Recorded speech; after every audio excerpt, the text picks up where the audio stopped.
ప్రభుత్వం ఏర్పడి 2 సంవత్సరాలు పూర్తి అవుతూ ఉంది. దాదాపుగా 50% 50% ఆఫ్ ద టెన్యూర్ వాళ్ళ యొక్క ప్రజలు ఇచ్చిన మ్యాండేట్ 50% అయిపోయి వచ్చింది. 50% కంప్లీట్ అయింది వాళ్ళ పరిపాలన 5 సంవత్సరాల్లో భాగంగా.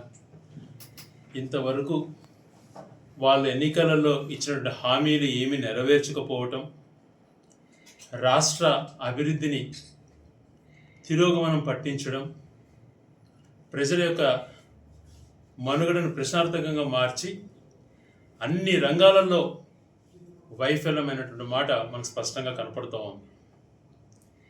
ఈ 2 సంవత్సరాల పాలన వైఫల్యాల గురించి వైఎస్ఆర్ కాంగ్రెస్ పార్టీకి సంబంధించినటువంటి నాయకులు మండల స్థాయిలో కూడా, పట్టణంలో మండల స్థాయిలో కూడా వివిధ స్థాయిలో నిరసనలు వ్యక్తం చేశారు. అలాగే 12వ తేదీన వైఎస్ఆర్సీపీ నాయకులు, కార్యకర్తలు అందరి సహాయ సహకారాలతో, ప్రజల మద్దతుతో 12వ తేదీన ఈ ప్రభుత్వం పైన, ఈ ప్రభుత్వ వైఫల్యాల పైన మేమందరం కూడా నినాదం చేస్తూ శాంతియుతంగా కూడా ర్యాలీ చేయబోతున్నాం. ప్రభుత్వం ఏర్పడింది, వాళ్ళ యొక్క బాధ్యత అన్నది విస్మరించారు. ప్రతిపక్షంగా మేమేదో మాట్లాడుతున్నారు అన్నటువంటి భావన కొంతమందిలో ఉండొచ్చు, కానీ వాస్తవాలు గణాంకాలతో సహా ఉన్నాయి. ఒక ప్రభుత్వం ఏర్పడి 2 సంవత్సరాలలోనే గత వైఎస్ఆర్ కాంగ్రెస్ ప్రభుత్వం సంక్షేమ కార్యక్రమాలు ఎంతో లిబరల్గా ఇచ్చి, దేశంలో ఏ రాష్ట్రంలో కూడా ఇవ్వని విధంగా ప్రజలకు డీబీటీ దాదాపుగా 3 లక్షల కోట్ల డీబీటీ ద్వారా చేర్పించి, 5 సంవత్సరాల్లో కరోనా లాంటి మహమ్మారి ఉన్నా కూడా 3,33,000 కోట్ల అప్పులు చేస్తే, వాళ్ళకున్నటువంటి మీడియా అనుకోండి, వాళ్ళకున్నటువంటి శక్తి సామర్థ్యాలతో తప్పుదో పట్టించే విషయంలో ముందు 4 అడుగులు ముందుకేసి 10 లక్షల కోట్ల అప్పు చేసేసింది అని చెప్పి మాట్లాడారు. అన్ని గణాంకాల్లో కూడా నిరూపణ అయిపడ్డది. 3,33,000 కోట్లు కార్పొరేషన్ లోన్స్, అన్ని లోన్లతో కూడా కలిపి ఆ 5 సంవత్సరాలలో మొత్తం దిగిపోయేటప్పటికి ఉన్నటువంటి అప్పు. ఆ 3,33,000 కోట్లలో కూడా గత ప్రభుత్వం కూడా చేసినటువంటి అప్పులు కూడా అంతకుముందు కూడా దాంట్లో కూడా యాడ్ అయ్యి ఉన్నాయి. మరి వీళ్ళు 2 సంవత్సరాలలోనే ఇప్పుడు 3,50,000 కోట్లకు పైగా అప్పు చేయడం జరిగింది. ఇంకా 3 సంవత్సరాల పరిపాలన ఉండగానే దాదాపుగా ఇప్పటికే 3,50,000 కోట్లు అప్పు చేసి రాష్ట్రాన్ని ఏ గతిపాలు పట్టించారు, ప్రజల నెత్తిన ఎంత అప్పు వేస్తున్నారు, రాబో తరాలకు కూడా ఇది ఎంతో భారంగా మారేటువంటి పరిస్థితి కలిగింది. ఒక పక్కన లోన్ విపరీతంగా తీసుకొచ్చారు, మరొక పక్కన అభివృద్ధి ఏమైనా చూపిస్తున్నారా అంటే అది కనపడటం లేదు. సంక్షేమం ఏదన్నా ఇస్తున్నారంటే అది లేదు. సూపర్ 6 హామీలన్నీ అమలు చేశాం, పండగ చేసుకోండి అని మాట్లాడుతున్నాడు. ఏమిచ్చాడు ఆ సూపర్ 6 హామీలలో? వందలాది హామీలు ఇచ్చాడు. అందులో సూపర్ 6 తీసుకున్నాం. వందలాది హామీలు ఇచ్చి అవేమి నెరవేర్చకపోగా,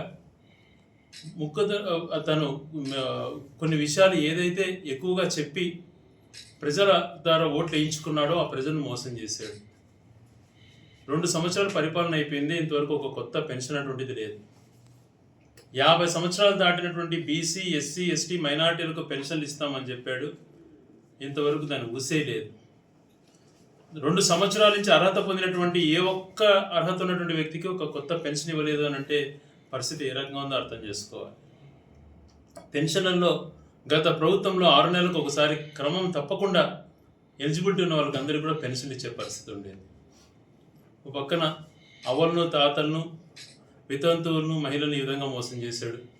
మరొక పక్కన 18 సంవత్సరాలు దాటినటువంటి ప్రతి మహిళకు 1,500 ఇస్తానన్నాడు. 18 సంవత్సరాల నుంచి 60 సంవత్సరాలు ఉన్న వారికి ప్రతి ఒక్క మహిళకు నేను ప్రతి నెల 1,500 ఇస్తాను. సంవత్సరానికి 18,500 చొప్పున డబ్బులు వస్తే ప్రతి నెల వాళ్ళకు వస్తుంది.